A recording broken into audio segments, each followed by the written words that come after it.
A continuación, el hermano Heber va a revelar de la Biblia los misterios ocultos de Dios a los hermanos y hermanas. En el Antiguo Testamento había un rey. Este rey se llamaba el rey David. El Padre Celestial hizo un pacto diciendo que haría que el trono del rey David permaneciera para siempre. ¿Por qué razón? El Padre Celestial quería que el trono de David permaneciera para siempre. Fue porque, después de que David fuera rey, David se propuso construir un templo para Dios, para albergar el arca del pacto de Dios.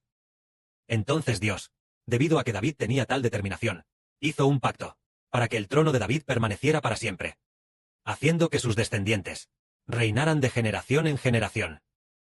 Pero el Padre le dijo a David que, debido a que David había derramado mucha sangre, por lo tanto, no podría construir el templo de Dios. Sin embargo, el hijo de David, un hijo que nacería en el futuro, el Padre le daría paz y tranquilidad. Él construiría el templo de Dios. Además, Dios hizo un pacto diciendo que a ese hijo de David, Dios lo establecería como hijo de Dios, y Jehová sería el padre de esa persona. Esa persona, ese hijo de David, sería el hijo de Dios para siempre. Y esa persona se sentaría en el trono de David, reinando para siempre. En el segundo libro de Samuel, está escrito así. Antes, cuando leíamos, pensábamos que solo hablaba de la historia de David y Salomón. Descubrimos que no es así. Jehová nunca fue el padre de Salomón. Y Salomón tampoco fue nunca el hijo de Jehová Dios. Entonces David, Salomón, el hijo de Dios. Estos son símbolos de cosas futuras. Primero, digamos que David prefigura a una persona.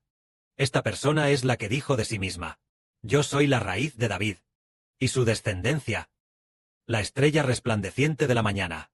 El David de aquí prefigura al David del Nuevo Testamento, al David espiritual, que es el Señor Jesucristo, el David nacido del Espíritu Santo. Solo su trono permanecerá para siempre. Mientras que el David del Antiguo Testamento, su trono, sus descendientes, que le sucedieron como reyes, fueron solo unos 20 descendientes. No, tal vez, hubo más de 41 personas sucedieron a David como reyes. En cuanto al reino de Israel, el primer rey fue Salomón, y después, todos fueron de la familia de David. Por supuesto, en el norte hubo varios reyes, pero en la dinastía de David, solo unas 20 personas sucedieron a David como reyes. Entonces, ¿cuánto duró el trono de David? Desde David hasta Sedequías. Solo hubo aproximadamente unos 400 años de tiempo en el trono. Por lo tanto, el trono de David no permanecería para siempre, porque el Antiguo Testamento, cuando el Señor Cristo fue crucificado, el Antiguo Testamento fue abolido. El templo construido por Salomón, hace mucho que ya no existe.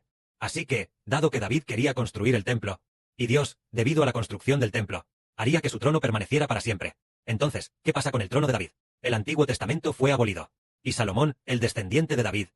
Y el descendiente de David, en la época de Sedequías, el trono llegó a su fin. Entonces el Padre profetizó que en el futuro daría el trono a un descendiente de David, para que ese descendiente reine por siempre. Esta persona es el Señor Jesucristo. Él reinará sobre la casa de Jacob. Su reino no tendrá fin. Él se sentará en el trono de su antepasado David para reinar. Entonces, este es el descendiente de David. Pero debido a que se estableció el nuevo pacto, David se sentó en Jerusalén, reinando en la Jerusalén del Antiguo Testamento, mientras que el Señor Jesús se sienta en la Nueva Jerusalén, reinando en la Jerusalén celestial. Por lo tanto, el Señor Jesús es el David del nuevo pacto. Y el trono de David solo duró unos 400 años. Mientras que el trono del Señor Cristo, el Padre juró, ¿y el trono del Señor Jesucristo? Tanto como duren el nuevo universo y la nueva tierra, durará el trono del Señor Jesucristo. Así como quien construyó el templo no fue el Señor Jesucristo, sino el Hijo del Señor, el hermano Heber. Así como no fue David quien construyó el templo, sino Salomón. Debido a la construcción del templo, el hermano Heber se sentará para siempre en el trono del Señor Cristo para reinar por los siglos de los siglos. Por lo tanto, el hermano Heber, el niño del Apocalipsis, fue arrebatado para Dios y para su trono. En realidad, él también fue llevado al trono del Señor Cristo. El trono de Dios es el trono de Cristo. Esto es, David prefigura al Señor Jesucristo, y el hijo de David prefigura al hermano Heber. Este es el misterio de la verdad.